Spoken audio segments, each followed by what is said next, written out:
What's up, YouTube? Jeff back again. Today, another exciting OnePlus video for you guys today. I bought the OnePlus Open, and I really wasn't sure I was going to make a video about it because honestly, I love doing phone stuff and playing with phones still. I have a ton of phones that I don't always make videos about.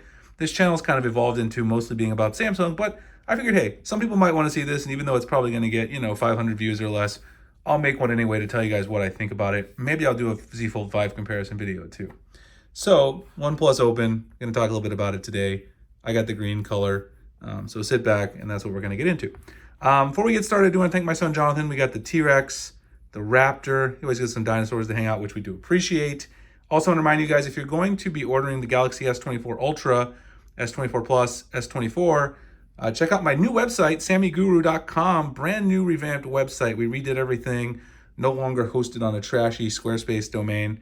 If you go to the pre-order and mystery box section, we do have mystery box pre-orders live for the S24 devices. You get a free case, cleaning kit, desktop phone stand, put your email, first name, last name.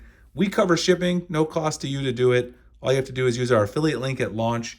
That's how we fund these, is from that affiliate money. We pay all for all the products, the shipping and everything. You guys help us, we help you guys. We love doing it for the community. Check it out below. Anyway, OnePlus Open. I have a lot of thoughts about this. This is what made me decide to make a video about it. I wasn't sure. I really wanted to try this device. I'm going to knock the T-Rex over here, so I'm going to move him a little bit. It's a very compelling device because obviously it's almost the same height as the Z Fold 5 rather, but it's a lot wider on the cover screen, which those of you who watch my channel know that my main complaint about the Z Fold 5 was the very, very, very narrow cover screen. That's been my complaint with the Samsung Folds from the beginning. So what do I like about this phone? Well, let's talk a little bit about the size. I do like the size. I will tell you that even though I like the size, it's still not as wide. You can actually see if you put an S23 Ultra on top of it, or actually rather the other way around, if you set this on an S23 Ultra, it definitely isn't as wide. You can see the width peeking out from behind. So it's not as wide as an S23 Ultra. So it's still not my perfect foldable experience. I'd really love to have an S23 Ultra as the cover screen. I know some people are going to say that's going to make it way too big and thick, but I honestly do think that would be the ideal for me. But it's a lot better. Honestly, I could see myself using a foldable like this because not only does it have a nice wider cover screen, it's still pretty thin in terms of the profile. I didn't actually measure the overall thickness of the two, but it's probably almost as thin as the Z Fold 5. I'd have to look at the dimensions. I'm just going by feel. The one thing I absolutely hate about this phone so far is two things. The camera hump, I hate this thing because ergonomically when you lay it down and stuff, it just doesn't sit well. You guys can see I'm sitting here on this thing I usually stand the other phones on. It kind of slides off. You see how it's naturally like sliding off? Lots of annoying things like that. And there's not a lot of cases for this phone yet. So that makes it kind of difficult to use at the end of the day. So that's one thing I don't like. The other thing is the fingerprint sensor. So this fingerprint sensor is very like jumpy. Anytime you put your fingerprint on here and it's not one that you have registered, it makes a vibration sound and then it wants to like kick you out of the phone. I don't ever have this problem on the Z Fold 5 because you can see like if the screen is on the always on display, it doesn't try to register it. You actually have to power it on. But like with this one, if you're on your lock screen and you try to put it in there, even if you have your always on display on, it tries to register the fingerprint. And that's super annoying because I would rather have to press the power button, turn it on, because then you get a lot of false registers, especially because this fingerprint sensor is relatively low, at least from where I grip the phone. Like I end up gripping it with my thumb a lot, and I end up gripping it lower than where I actually have it. Now, again, the Z Fold 5 is actually a little lower on the device, but because you don't have that issue, if I grab it like this, right, if it's on the always on display, something like that, I got to actually press the button in order for it to try to do the fingerprint sensor.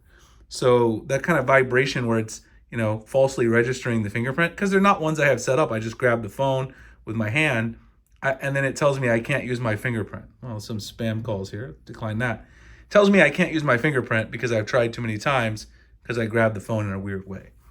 In terms of the overall processing power in the camera, I've been honestly pretty surprised.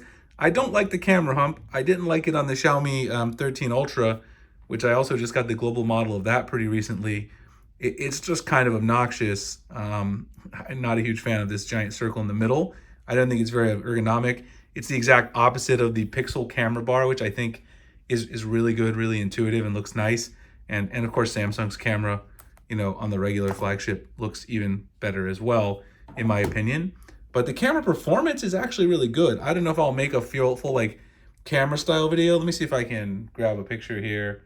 I always worry about like, am I gonna put somebody on blast here? I took some photos of like our Halloween decorations. We were doing some cookies at the house. You guys can see right there. Overall, really impressive detail inside. These are our pumpkins we made for Halloween. I've been really impressed with the camera in low light as well. Some great features. The display feels good. I'm really been thinking about ripping off these screen protectors, even though they tell you not to. I do this all the time on my Galaxy phones, but can't decide yet if I'm gonna rip them off on this one, just because I'm a little nervous. They say not to avoid your warranty and all that stuff. Performance is good. I do feel like, OnePlus has taken Oxygen OS fully towards, Oppo and OnePlus are basically the same company. They look almost just like the Chinese version of the OS now. And it's also gotten closer to looking like, an iPhone OS. Obviously, from the folded view, it kind of looks like a tablet version. But if you go in here, it kind of looks like an iPhone settings menu. I don't know. I don't have another iPhone sitting here, but you guys can kind of see. They really went that direction. So I don't know about that. Their multitasking also on the Open is pretty innovative. I still think Samsung has overall better multitasking. Some things like pop-up view and things that I use a lot on my Z Fold 5 that I can't find here. But this one is definitely more robust than the Pixel Fold when it comes to like app orientations and apps working the way you would expect when you have it in unfolded form. So I've been really impressed with that too. Obviously, OnePlus has really super fast charging. The lack of wireless charging is kind of a bummer, but I don't use it enough that it would be a huge deal for me. I think this phone is a great, great deal. Obviously, people are now selling these for like $14.99, brand new on like the third, like on Swapper or somewhere. I mean, it's a pretty good deal in my personal opinion. I would have to say that I would recommend people go out and get one of these if you want a foldable and you think you can live without One UI. I still don't like this software as good as One UI, not even close. And the form factor is what matters the most. I can't say that I wouldn't recommend it. I actually would, until we get something that looks closer to this from Samsung. Not to mention, the Oppo Pen actually works on this outer display and the inner display. Michelle Rahman confirmed this. So if you want stylus support, it's not as good as the S Pen in my opinion.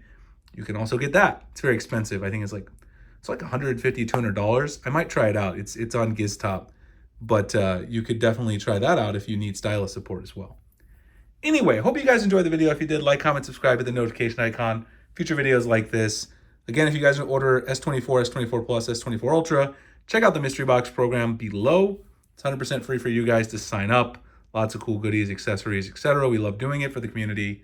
Appreciate you guys watching. I'll see you in the next one. Thanks a lot.